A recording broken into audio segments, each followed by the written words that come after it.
So hi, this is a room in Hubs that I put together as an example of a programming class.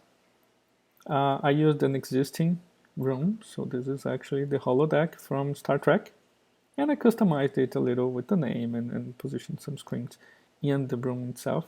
Importantly, I did not use any specific tools to customize. I used this environment here, and it's quite simple. So let's say this is programming fundamentals 1, and let's go back. Let's go to the classroom here. So what I'm doing here is that I'm sharing with the students 4 screens, right? I'm sharing my own desktop here up front, and I'm sharing three screens of 3 different applications. So a website, an Arduino programming IDE environment, and a YAML file right here. Right, I'm also sharing my camera, as you can see.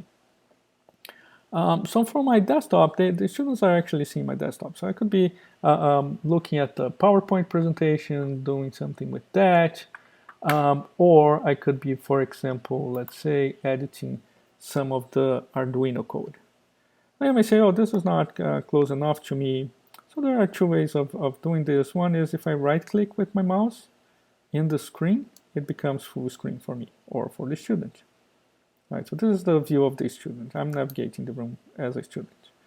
So the student can always do that, and or the student can do something else. So for example, as I said, well, the student can hold the right mouse button, or if you don't want to hold the right mouse button, you can always do this. You select this button there, and it stays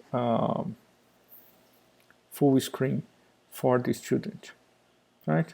And let's say doing something else here and something else again. Okay, so I added something on the code.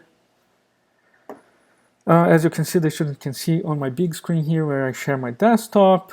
But let's say that now I go back to the PowerPoint presentation. As you can see, the PowerPoint presentation is what they shouldn't see on the big screen, but they can still see the code on the Arduino screen, right? If they position themselves a little better, they can still actually see that.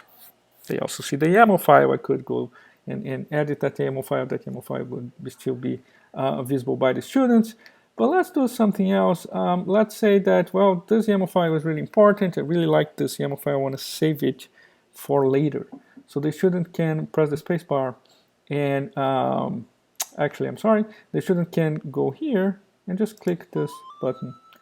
And by doing that, you took a photo. So as you can see, you have that picture sent as a chat message, and that picture also stays here.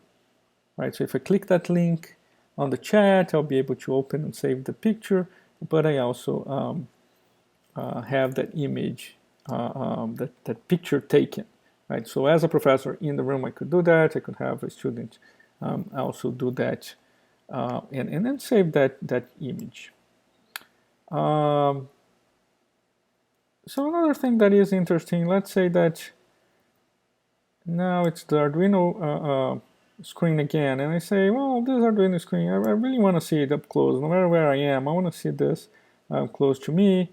My angle is usually not that good, so let's press the magnifying glass here, press that. Okay, and now what happens is that it's always with me.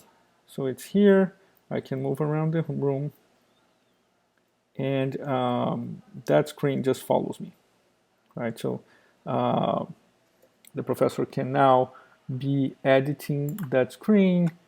So seeing this, and the student sees that very close to him, while still being able to watch the bigger screen.